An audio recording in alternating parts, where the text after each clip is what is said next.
Gala, geskryf deur Pieter Mostert.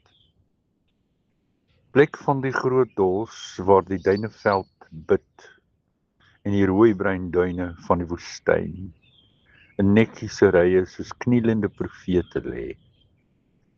In die raadsaal van die son terwyl die wind jou naam skryf, in die dagboek van die sand waar kameeldoringbome hul arms geduldig uitsprei oor stilte.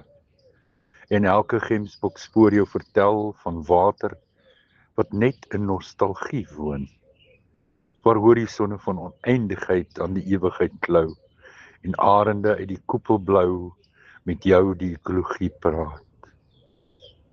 Waar jy op jou hurke gaan sit sodat jou siel jou liggaam kan inhaal, totdat jou hart die sand hoor fluister.